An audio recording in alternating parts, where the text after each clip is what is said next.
I invite you to begin the discussion by making some opening comments on the use of cannabis by youth and where you see the trend going. I think to put it into context, we should talk about just the use of cannabis currently within our youth and young adults.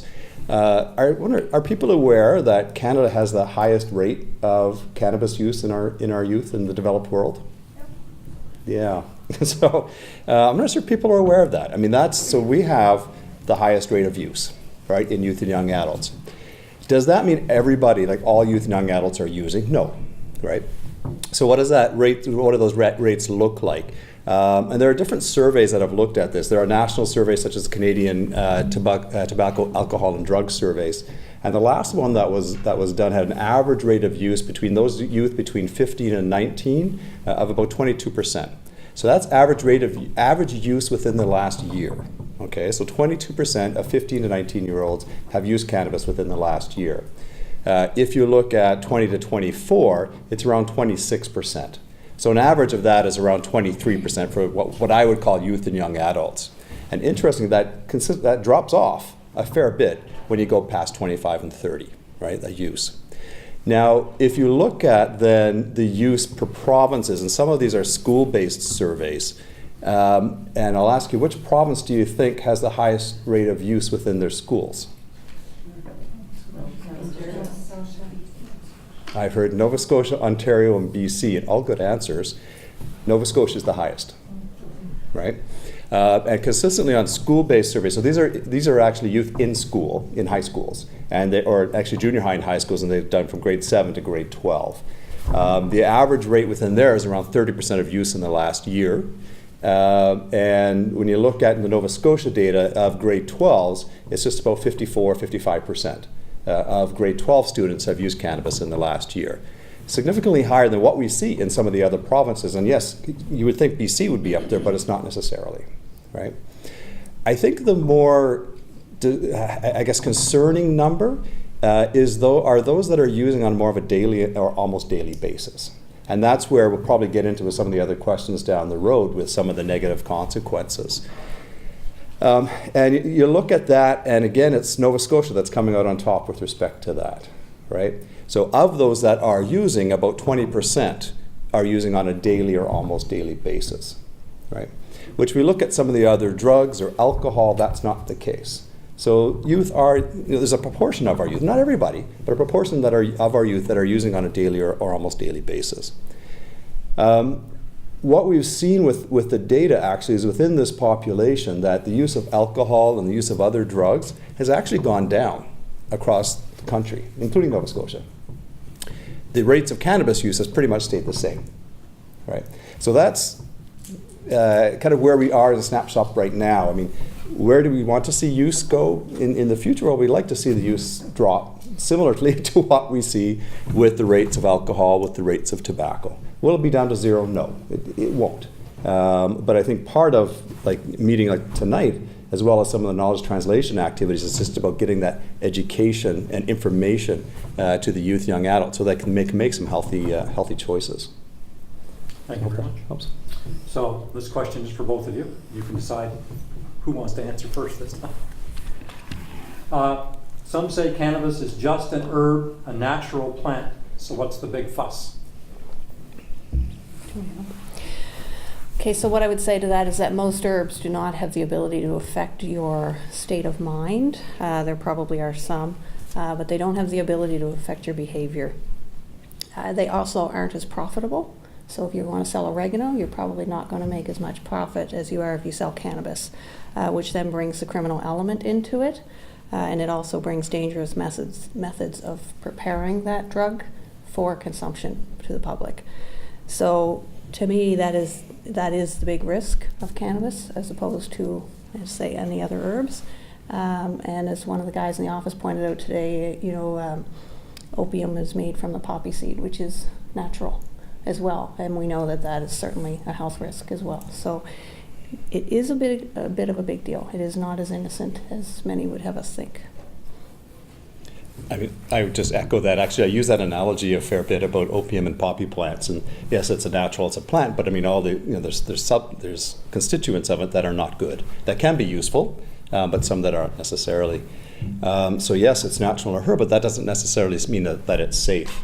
And actually, before coming in here today, I was walking around in the botanical garden up there, and actually, interesting analogy. You should look at the herb garden up there, because they'll list different herbs, but how dangerous they could be if used in the wrong way, right? And cannabis is basically the same. Thank you.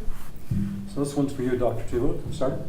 We understand there are many different active ingredients in cannabis, which are created by variables such as which part of the plant is harvested, where it is grown, what strains are being used.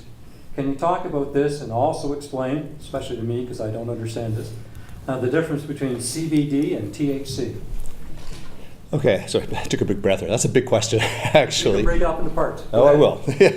Well, I mean, part of the whole cultivation of cannabis goes back many years, centuries almost to some degree. And really where people are looking at in plant cultivation and plant genetics are, looking at the various parts of the plant, looking at different strains or different types of the cannabis, strains of the cannabis plant as well. When it comes down to it, it's really from a consumption point of view, is truly, at this point, we're looking at that balance between THC and CBD, right? And so, you can look at the leaves, you can look at the flower and the buds and things along those lines. I mean, it's all going to be consumed. Really, from my perspective, with the medical perspective, is doesn't matter what you're using, what is the THC and the CBD content of that particular product. Interesting, and people heard of like indica and sativa, different strains of cannabis. I work with youth and young adults, so you end up knowing, you have to know most of this. So, but it's interesting because if you go to youth and if you go to some of the current shops that exist, right? What are the people who sell? What do they call themselves? Not Budmeisters, but The dispensaries. what's the name for people who make the coffee? Baristas, yeah, budistas or something along those lines. That's what they're called. Yeah.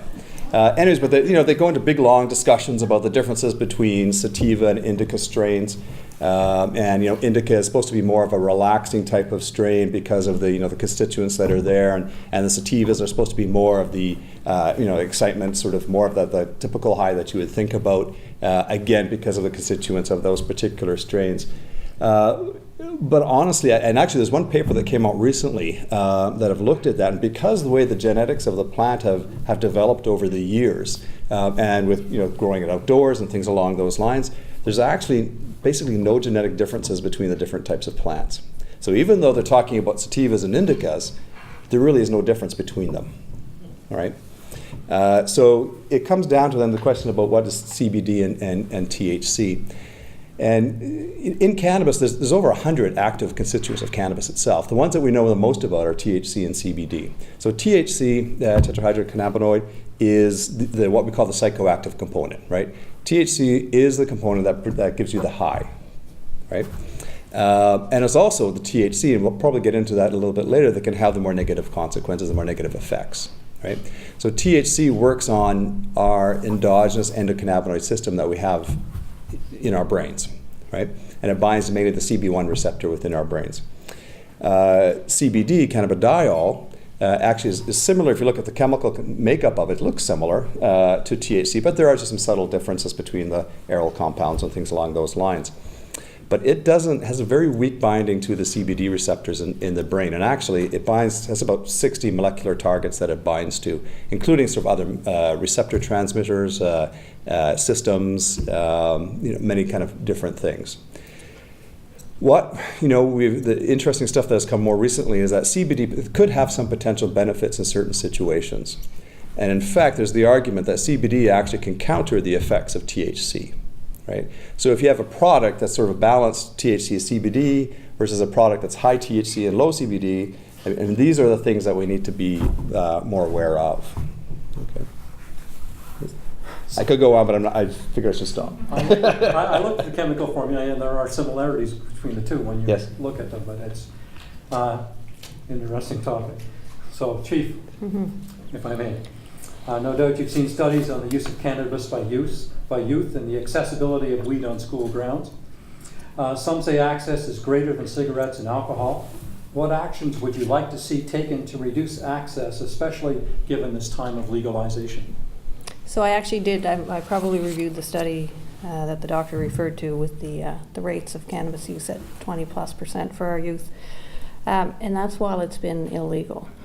So what I will say is that the legislation has gone almost halfway to limiting the access to youth. I mean, you can't purchase it legally. You won't be able to go to the liquor store and purchase it, but yet you can carry 5 grams on you. So youth can carry up to 5 grams without a charge, but yet they can't legally buy it. So that piece of the legislation has not made any sense to me.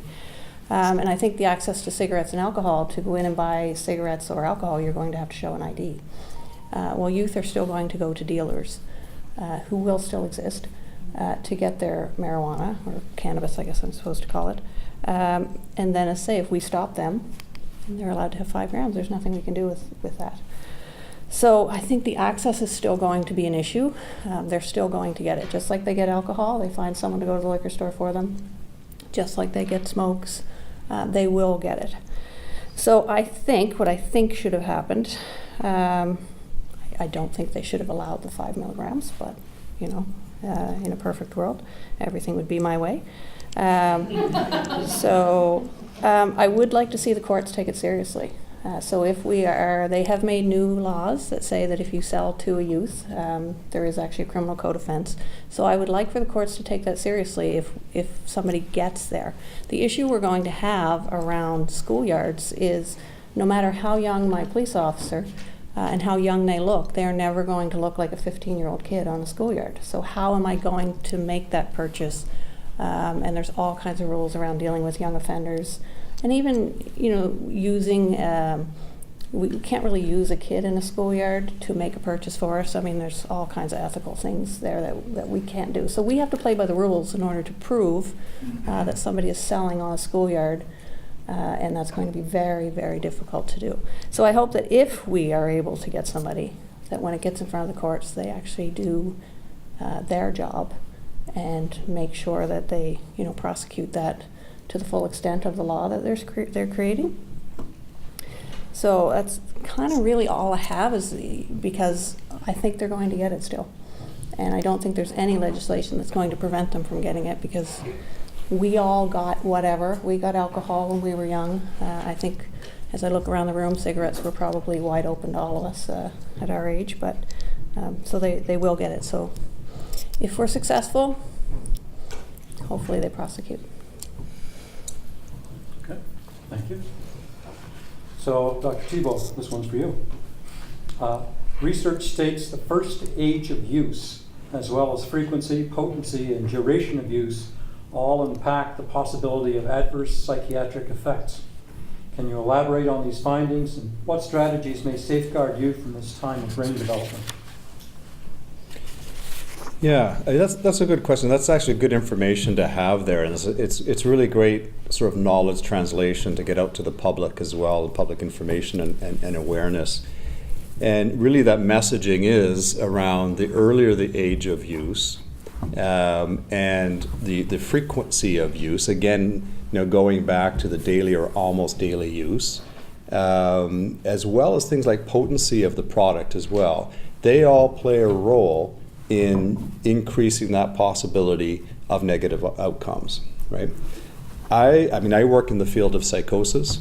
Most of the literature within mental health and cannabis deals within the psychosis world. And actually there's quite a large group in the US last year produced a big document that reviewed all the research within cannabis and health, not just mental health, but health as well, and stratified the level of evidence as well. And within mental health, one thing that they were able to point out is that there is statistically a significant association between those variables of age of first use and duration and potency on the development or the risk of development of psychosis.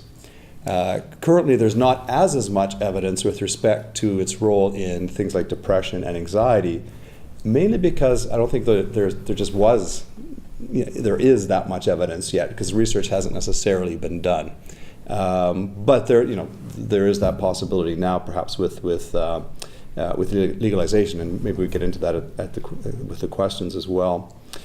So it does play a role, and within the psychosis world as well, there's a couple of things that are really pertinent to this too. People will say, well, if cannabis is out there, why have we not seen an increase in the development of psychosis if we're using it more? And actually, we are seeing more, right? There are some publications out of the UK specifically, mainly because they've had a real issue for a number of years now with respect to high potency products. And do you know what I mean when I say high potency products? So these are the products that have high THC content, right? And in the UK, they're able to show that the areas that have this high potency product for a significantly longer period of time, the actual incidence rates or the development of psychosis or psychotic disorders is going up, right? And interesting, what they're also showing is that the average age of onset for the development of psychosis with those who are using at a young age and regular use is much younger. Right, so the average age of development psychosis or schizophrenia tends to be, that 18 to 24, mainly around early 20s type of age group. A little bit of difference between males and females. But so why is it important to try and delay that, or why is it significant that there's a younger age of onset? Well, if somebody's 25, 26, they've gone through more maturational processes. They've developed their own social circles. They've developed, probably gone through school, developed jobs. So there's more support there, right? As opposed to somebody who develops psychotic symptoms at age 15 or 16. And some of the UK work has shown that the age of onset can actually be decreased by about 6 years with that regular and frequency of use. So it does have. I mean, and other kind of rates, if you want to look at that as well. So the average rate of developing, or the incidence or prevalence rate of psychosis and schizophrenia in our communities is about 1%. So at any one particular time, there's about 1% of our community that is living with psychosis or psychotic disorders. The risk of a rate of developing psychosis with cannabis use before the age of 18, basically that doubles that, so 2 to 4 times that average risk in the general population. However, if you look at things like daily use, and again, that potency, that increases that risk even more. All right, so we have actually about 30 years of evidence in large population-based studies that have been able to show these particular numbers. So coming back to, I have to look at the question, what strategies may safeguard youth in this time of brain development? Well, I think a lot of the strategies, what we're trying to do is the knowledge translation. Are people aware of this information? Not only people in general, but are youth and young adults aware of this information? And part of some of the work that we've been doing is being able to translate and engaging youth and young adults to get that information to them, right? Through social media or other mechanisms as well. So it's about information, right? That's kind of the tool that we have to help sort of safeguard that developing brain. So I got to throw in an aside here. Yeah. Are there educational programs for general school population? Funny, because I was working on one this afternoon. So, actually, myself and probably people have heard know Dr. Stan Kuchar as well. So he's sort of my cohort. I work with youth and young adults, and he works with a little bit younger population. And we're actually collaborating on a project for development of materials for school-aged children. Actually, there's 4 groups. There's the clinicians that work in the schools, teachers, school-aged children, and parents as well. And being able to develop more of an educational things that we can have that we'll be able to have for out in September when school starts again. But there's also other information that's out there from Health Canada, from Drug Free Kids Canada, our program as well. So some of the resources that we as a general public can tap into right now. Yeah, very much so. Thank you. Chief Ducato, on April 3rd of this year, the new Nova Scotia Cannabis Control Act was revealed. Was the timeline to legalize too aggressive? And have the development of these controls been given enough scrutiny? And you might have answered part of that already, but if you'd like to elaborate. So the Nova Scotia Act really is responding quickly to the Canadian, the Act. So, they also, in defense of them, they've also had to respond quickly to something that the federal government promised during the election. So I will cut them a little bit of slack. They have had several consultations. I know from a policing point of view, we were invited to the table at a couple different sessions around the province to give our opinions, to ask what we thought was important to be in there. But for an overall comment, I will say we are absolutely not ready from a policing point of view. It is being rushed on us. We have been promised a lot of money to help get ready for it, but we have not seen any of that money at this point. We have been told to track our expenses, and we will probably be reimbursed, but we've not seen the money. So certainly from my point of view, we're a very small agency and having to come up with money. So currently I have a person in Florida. He comes home tonight for the training. So I've had to cover the expenses. Now it was partially funded, but I've had to cover the expenses for that training as well as flying him to Florida for a week for the second part of it, for the practical side of it. So that's a big expense to a small agency, and I'm just doing one. So think of a big agency who definitely has a larger budget, but they also need to do a larger number of people to make sure that they can have the officers that they need to do the things that this legislation is going to put in place. So we have been told, and I actually questioned, I was at a presentation where somebody from the province of Nova Scotia told me that I had 1/3 of my department was trained in standard field sobriety testing. I can tell you that when I came there I had 2 and I now have 3. So I certainly do not have 1/3 of my department trained. Should I have? I actually should have all of them trained, and that's what I'll aim for. And I rely on the RCMP who would give me seats for free, but I only get them as they come up. So, 1 or 2 a year is all I'm going to get, so that's going to take a number of years to get my officers trained. DRE is the one, so that's drug recognition expert. That's a 3-week course. 2 weeks was in Cape Breton and then 1 week in Florida. And it's very expensive. It also has yearly requalifications. It's also very difficult. And these are cops, not doctors. So they're learning about chemistry and body, and that's not what they've done. And they've been out of school for a long time. So it's very difficult for them. And to be honest, the one who's on it now has said that he does not recommend it to any of the other officers. So next time I have a seat, I may have trouble getting someone to go on it. The roadside screeners are not ready. They are not even approved yet. So once they're approved, they have to be gazetted, and that's a 30-day process. And then there will be the getting them to the police departments. Purchasing, they may, we don't know, be supplied to us from the government, but we haven't been told that. We've been told they may be up to $4,500 each. So I actually put it in my budget to buy them this year, and then I cross my fingers and hope that they give them to me. But at this point, I don't have them. And as of the latest article I saw yesterday, this may be here by September. So we're talking 3 months max, and they're not even approved yet. So we're not going to have those. Blood demands are still all over the place. DRE requires either a urine or a blood sample at the end of it. We've been doing urine because it's easier, but we may be arriving at hospitals to ask for blood demands, which is then tying up emergency rooms. Now we have heard, and everything we hear is maybes, nothing's really set yet, that EHS paramedics may be trained, which would be very helpful. We can then call them to the station, they can draw the blood and then leave. With those blood demands for determining what drug is in their system, we then have to rely on one national lab in all of Canada. So, and that lab does everything. They do everything from the DNA at murders to the toxicology on the bloods. So there's already, one person tells me they've been 9 months waiting for a lab exhibit. So we're going to wait for a lab that is going to be backed up even further. And with that, we now have, policing is ruled by bad case law, basically. So we have what's called the Jordan decision, which says that all criminal cases need to be through the courts of the lower end in 18 months, and in the more serious nature, 30 months. So if I've got at least a 9-month wait for a lab exhibit and I've only got 18 months to get through the courts, you're going to see things not get there in time and be thrown out. So we're not ready. From the provincial legislation, they did listen to us in many ways. The Smoke-Free Act was beefed up.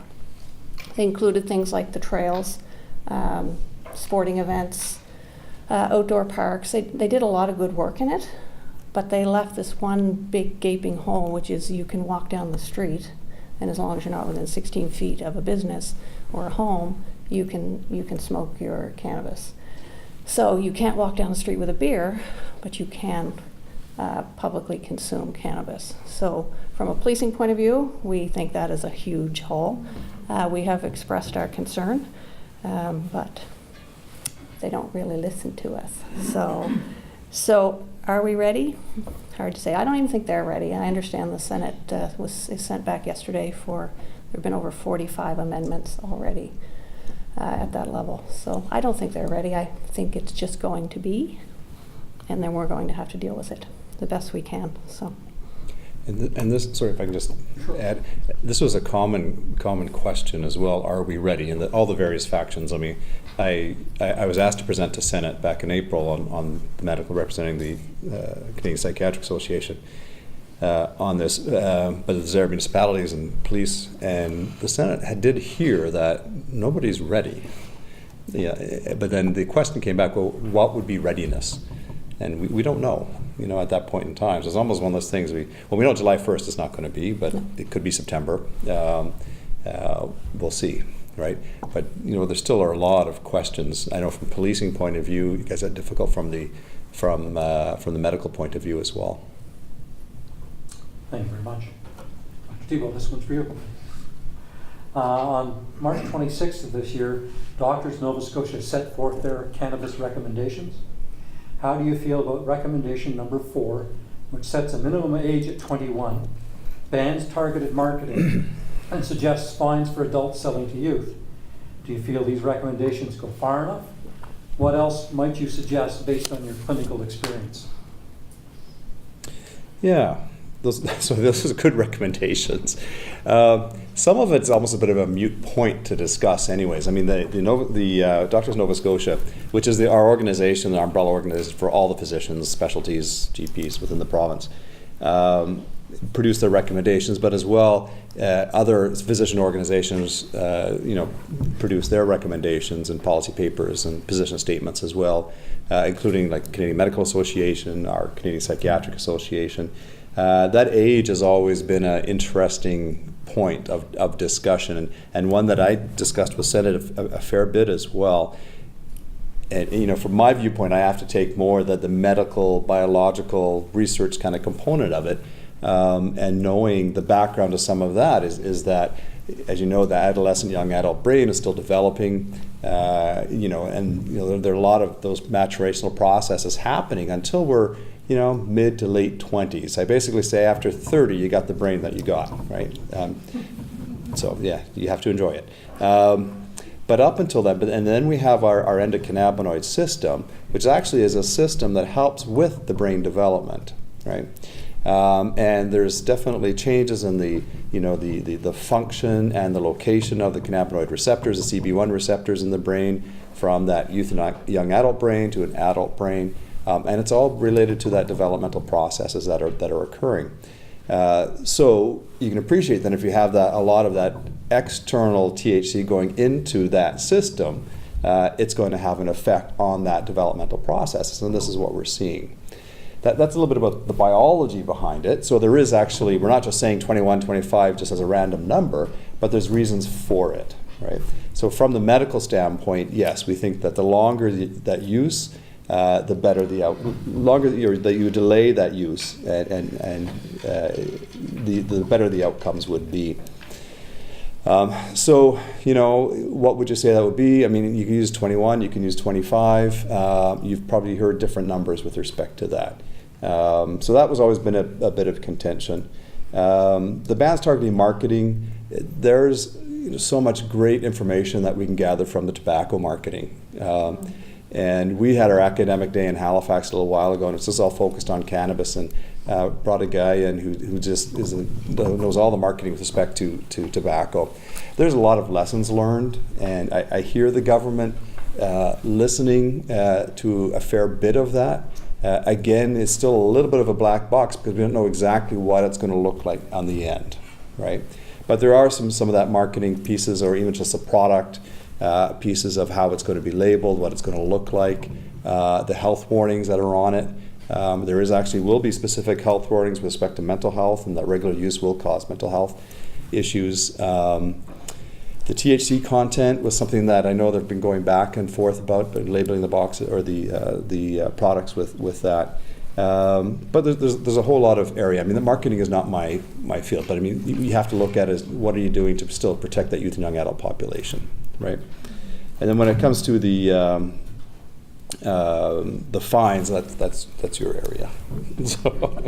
THC levels, though, would they be able to restrict that to For example, if you go into your local liquor store and you're buying something, at 21, you get a lower THC level than if you were 25. Yeah. And we all know that there are fake IDs out there, no matter what age you are. So. Yeah, well, currently, I mean, that's been a topic within Senate, and that's gone back and forth within the House too, so we'll see where that lands. But there is that suggestion and the recommendation, the first time the Senate sent to the House, was that there should be a THC restriction at a certain level. It wasn't age dependent, but that, that certain percentage of THC, there was a limit. Again, a little bit of a black box. I don't really know exactly what that is. So do people know what the average THC potency percentages of pot these days? I don't, so. Okay, well, let's put it in. I don't know if that, hopefully I'm not going into a question that's all right. later on. We can wiggle around it. Because I think it's relevant to know that, because, back in, we were talking about, in the early days of our 60s and 70s, the average THC content of cannabis and pot was about 1.5 to 3%, right? We've seen that because of, the genetics sort of growing and all that sort of piece, that's been increasing over the years. In the 80s it was around 10%.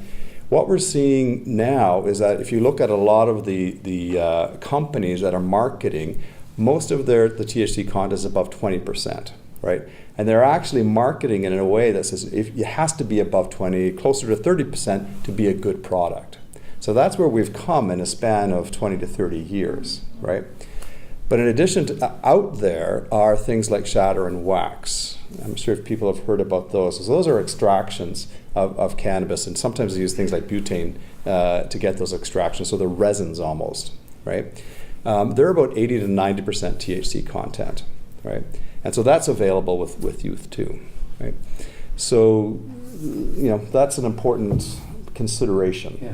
So I always say, the pot in our granddad's days is not the same pot that we have today. So Definitely not.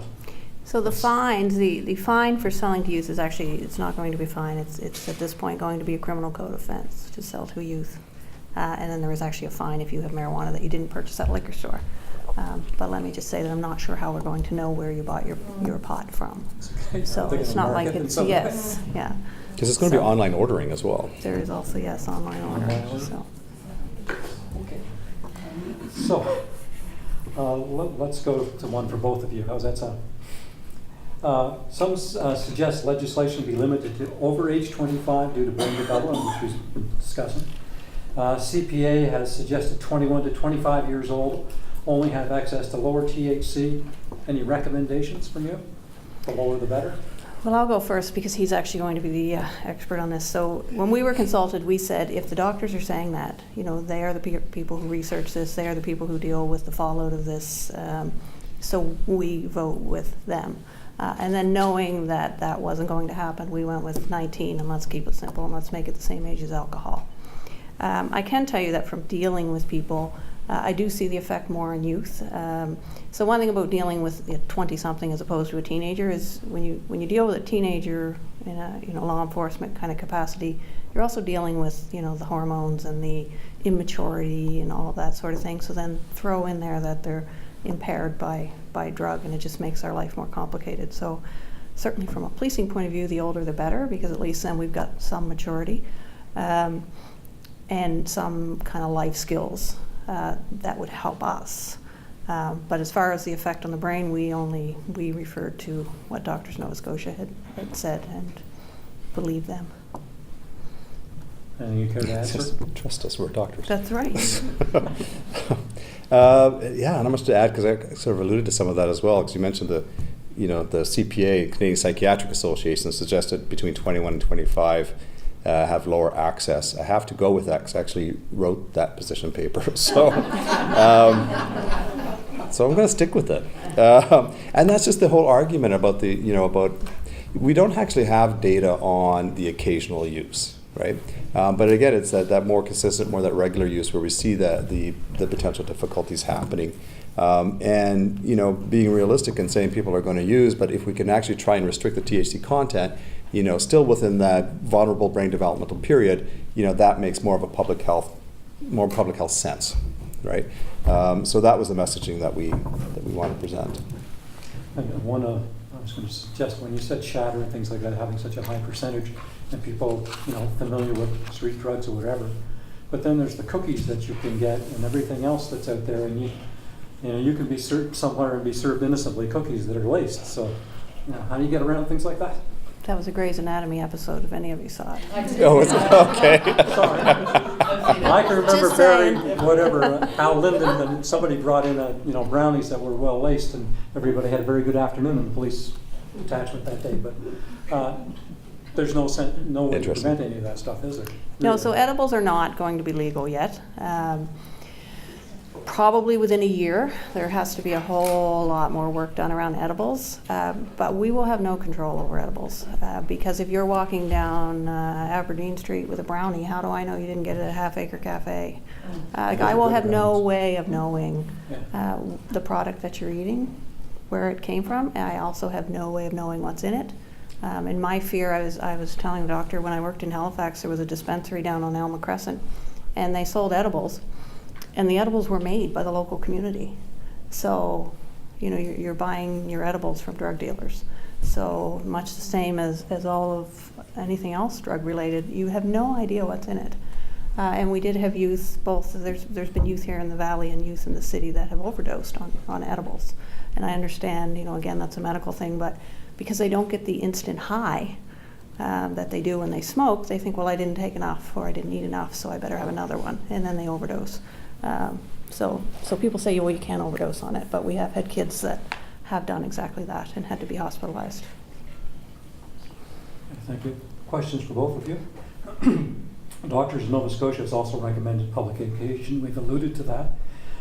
In the U.S., the Surgeon General report released in the year 2000 on public education in schools regarding the harm of tobacco showed a 20 to 40% postponement or onset prevention when targeted at students from 11 to 15 years old. Do you believe that our education thing should be targeted in that group, or what age group should we start it with? Yes, we should, obviously. We should be having public education, public awareness sort of campaigns around cannabis, and actually it has to be age-specific campaigns as well. So I'm involved, and part of what I do in research is about knowledge translation. And one of the projects that we have going, and I'll use this as an example, is the Weed Myths campaign, is targeted for younger age groups, right? And actually, we rolled some of that out in the valley. You may have seen some of the bus shelter ads. There's actually hockey rink ads around that as well. But a lot of it was around social media. So part of that, to be effective public education awareness for this group, you have to know how to access and what information and how to deliver that information to that particular population.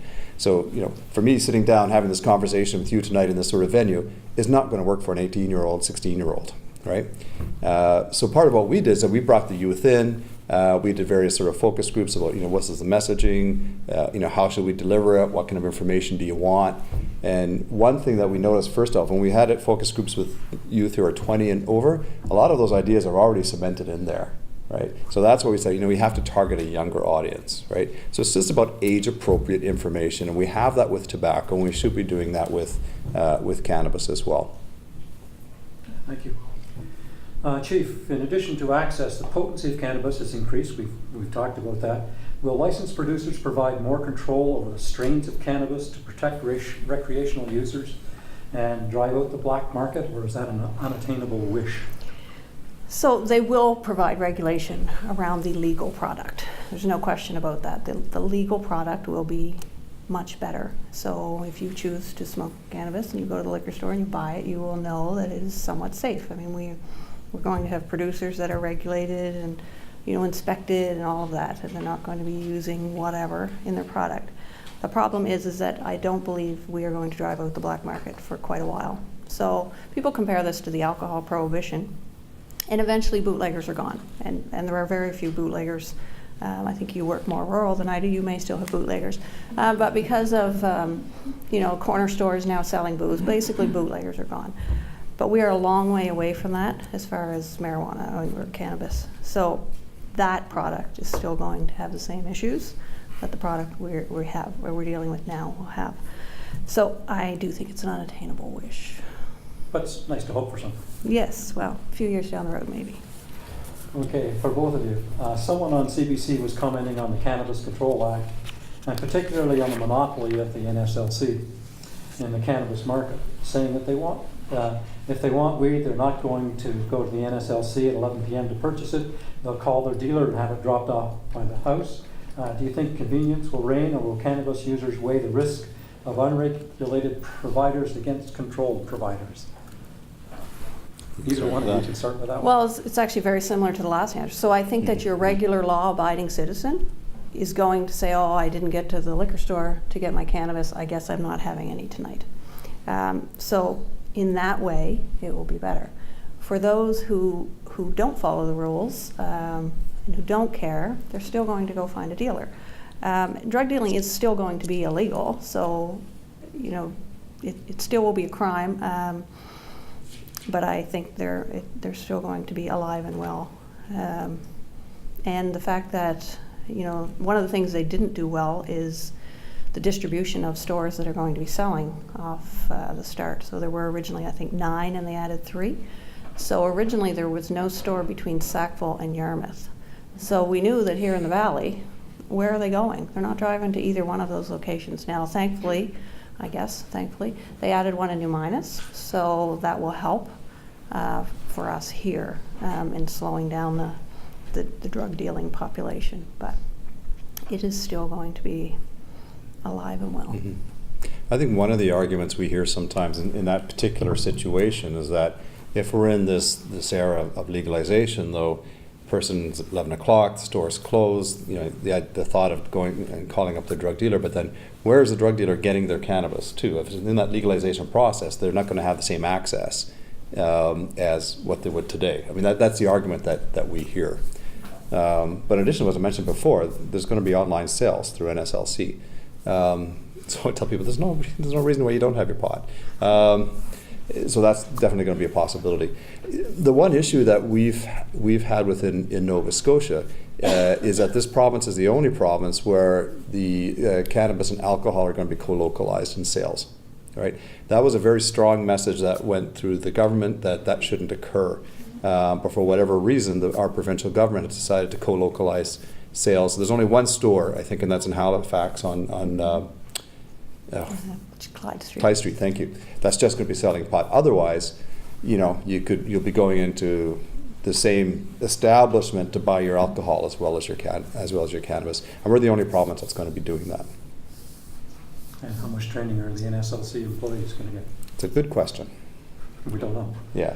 I like the one person said, they know a lot to tell you which reds to buy with which meat that you're going to eat that night, but are they going to also tell you which cannabis to buy for that particular supper as well? So, or munchies. Yeah, exactly. Yeah. Sorry. Dr. Tiwo, is it true that there are research studies looking at extracting CBD to treat psychosis? Does this look promising? Yeah, well, what kind of alluded to a little bit earlier is that the compound within cannabis that has the negative outcomes is THC.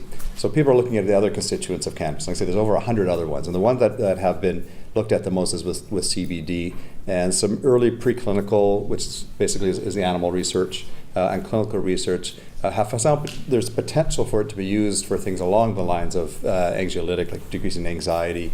And actually, there have been a couple of studies that have looked at it for its use in psychosis. Actually, 2 studies. And they're not very big, unfortunately. One, Phil McGuire's work out of the UK again, looked at using CBD as an adjunct to their current antipsychotic treatment in 40-odd individuals compared to 40 that didn't get the CBD. There was some mild improvement, statistically significant, but what we'd say is not clinically significant, and it was only a 6-week trial. There is a trial ongoing now in New England and actually it's at Yale, looking at first episode psychosis population, but that trial hasn't been finished yet, right? So there is the potential avenue that yes, it could be beneficial, and we're not closing the door on it, but we need to do the research, right? And the one comment that I usually say in this is that the one perhaps good thing about legalization that it will allow us to do the research, where before it was very difficult to do the research because we're researching an illegal substance, right? So I know it's sort of circular. So hopefully then Legalization will be able to do the research so we can actually provide the answers to some of these questions that we're dealing with right now. Yeah, it's circular, but it's where we are. Fair enough. One last question here. Oh yes, Chief Constable. Spice. Have you heard of spice? Well, I hadn't heard of spice at all. So you read the question. I read the question. I'll read question. the question to you. And it says, we've heard of the product spice, which we understand has synthetic I'm going to pronounce this wrong. Cannabinoids, is that it? It's cannabinoid. Cannabinoids, okay. It's sprayed on oregano or other common spice, which creates a very potent and dangerous product. And if you hadn't heard it before, you aren't seeing it necessarily in Kentville, right? Well, just because I didn't see it wouldn't mean it wouldn't necessarily be there, because I don't do the day-to-day stuff. But I went to our officer who works with the street crime unit, so he's integrated in all of Kings County with the RCP, and he tells me we have not seen it here yet. And one thing about Nova Scotia is we actually, apparently we're heavy users from a young age, but like meth never really made it here. Mm-hmm. Heroin hasn't really made it here, so we tend to stay, I think, with I hate to say safer drugs, but we do tend to stay with a little quieter, softer drug. So he's not seeing any indication that we're going to see it here. That doesn't mean we won't. And certainly, so you may have seen the release from Shelburne a week or so ago where those people actually just thought they were doing cocaine, and it turned out that it actually had fentanyl in it. So that's again the problem with buying your drugs, is they may get this and not know they even have it, just kind of accidentally. But he tells me it's not here. So at this point we are safe from it. That's not to say, yeah, sorry. Yes, no, you're right. It's around, and we call them the synthetics, and there's different names. So there's Spice, K2, Mojo. There's all different names that are out there.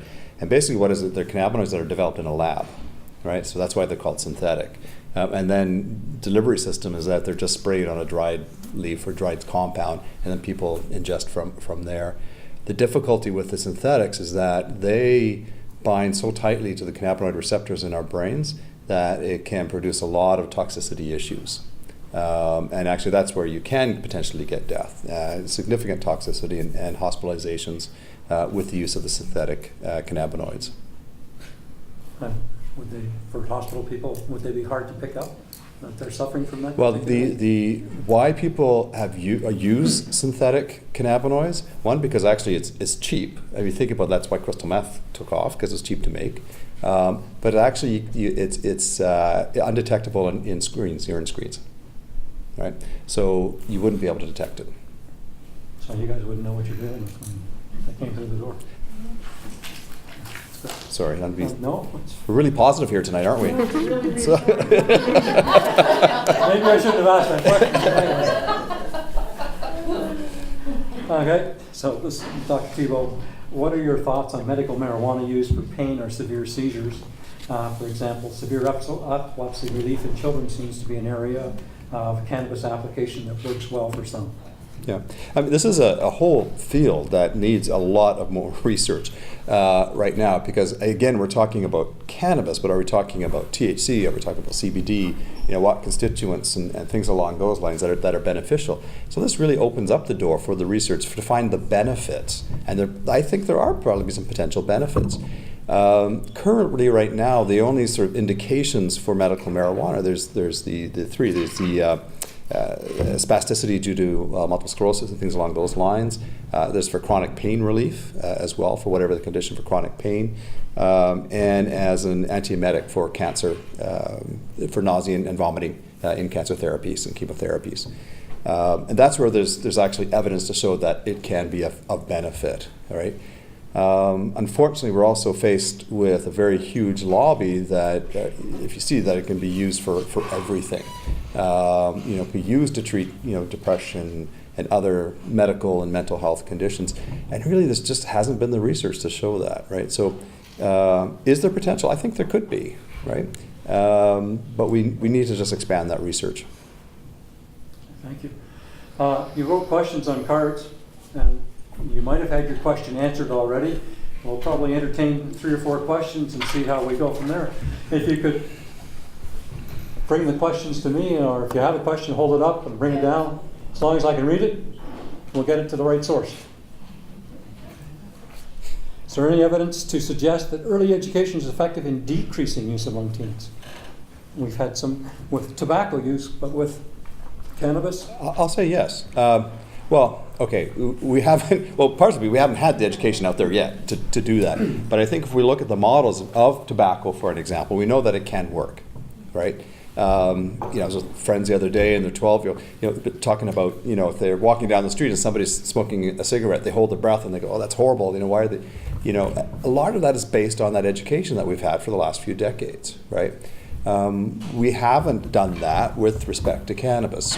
But the model is still there. So we know that those types of targeted public education awareness campaigns, specific age demographics, be it schools or otherwise, they can have an impact. And that's why we have seen the decrease nationally with the use of tobacco and alcohol in the youth and young adult population. And I think because we haven't targeted cannabis, that's why it's pretty much been plateaued. Interesting one. Do you anticipate a decrease in price from dealers to compete with the NSLC? Well, that will be a very interesting thing to watch. Good marketing. Because, again, geographically, there's still going to be a demand in a lot of the province for the first little while, so they're not going to have to. But yes, I would anticipate that they will. The other thing we're going to have is that legally every one of us is going to be allowed to grow 4 plants in our house. So there's actually going to be a fair amount of home production. And then I've been told that 1 plant can actually produce more than you are legally allowed to possess, which is 30 grams. So there's going to be a lot of excess. So if you choose to grow your 4 plants, you might have some to sell. So you sell it to your friend, or so it'd be a very interesting thing to see. Away? Can you give it away? Sure. It's legal, or it will be. But I do think it will probably drop slightly, but we're going to have to see what the prices are at the liquor stores. Any comments? No, I mean, no. Supply and demand? But actually, it is actually a big topic of discussion at the government level as well. Different governments, federal and provincial, as too. Is what is the price going to be? Because that's the discussion. The whole idea about legalization is taking it out of the hands, protecting our youth and young adults. But if you're not actually putting things in like the right pricing in place, are you going to actually get rid of or lower that black market? So. Okay. Can't make a second word here, but will CBD be available for seizure disorders, and will studies follow? Yeah. Well, hopefully studies will follow. That's what we need to look at. It's interesting because I was talking to Phil McGuire, who led that study in the UK with CBD and psychosis. The company that was making the CBD is not making it anymore. And so there's actually a question is where the CBD is going to come from.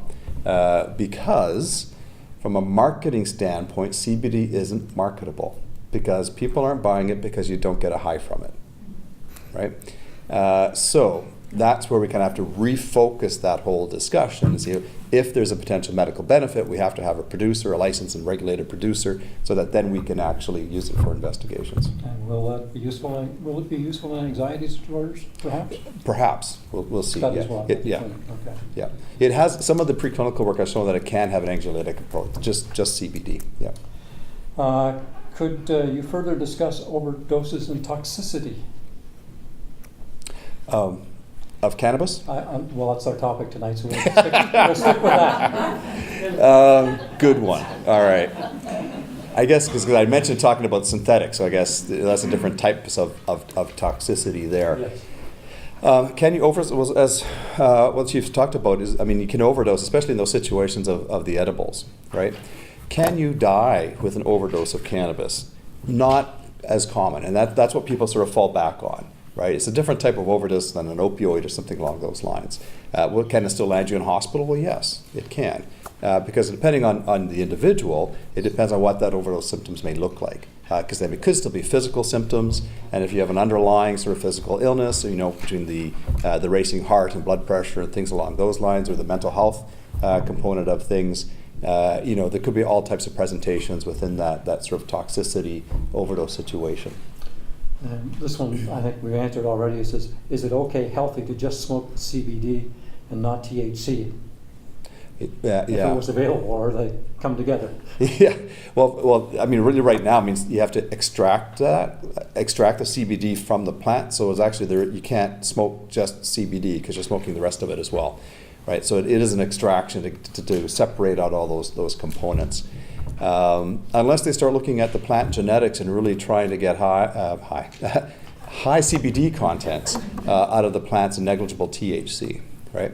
I mean, interestingly, hemp is, of course, a cannabis, but generally that's probably, the THC content is probably less than 0.3, and it's supposed to be higher CBD, right? But people aren't going to smoke hemp, right? It's like smoking grass. Sailors used to smoke a rope. A rope, there you go. Yeah.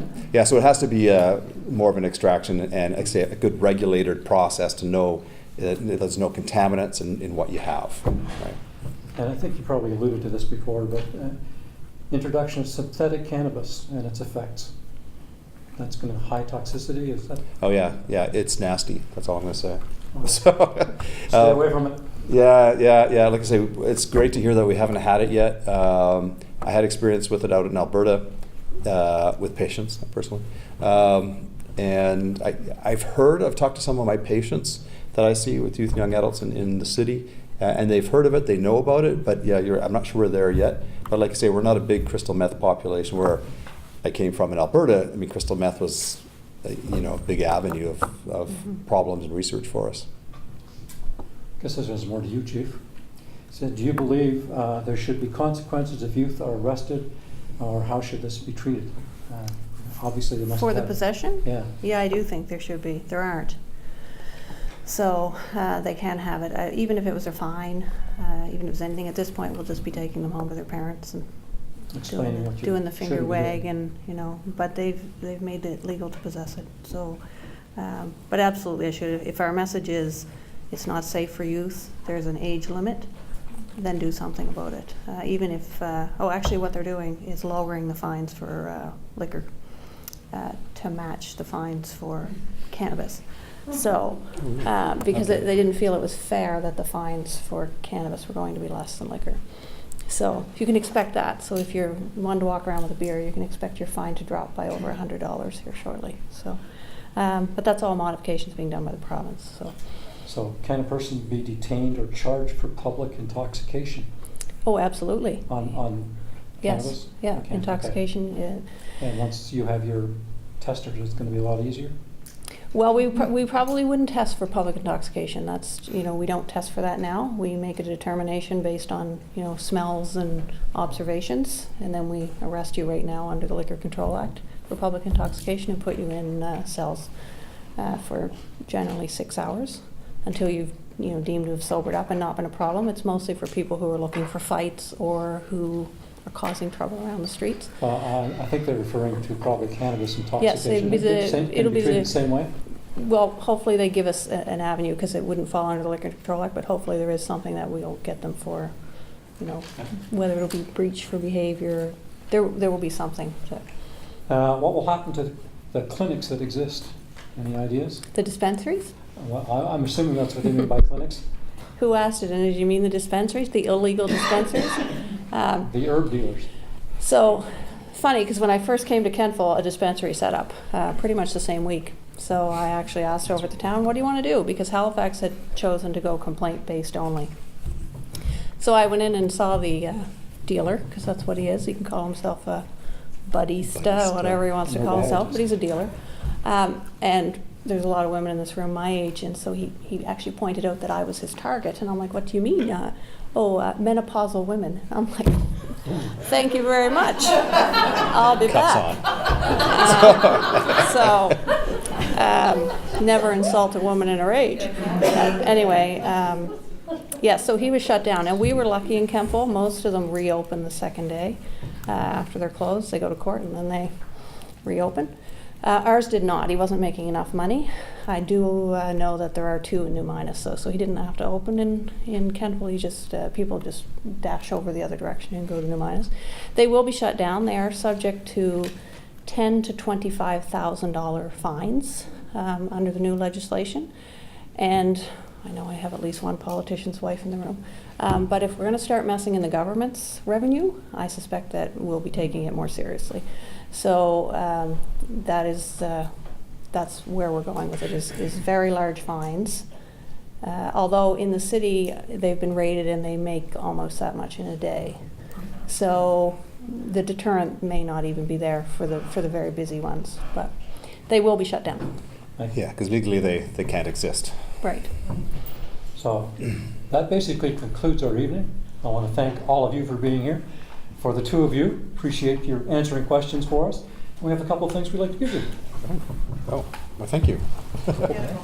Edibles. I got more edibles than the chief did. So. Well, thank you very much. Thank you. Appreciate it. Thank you very much.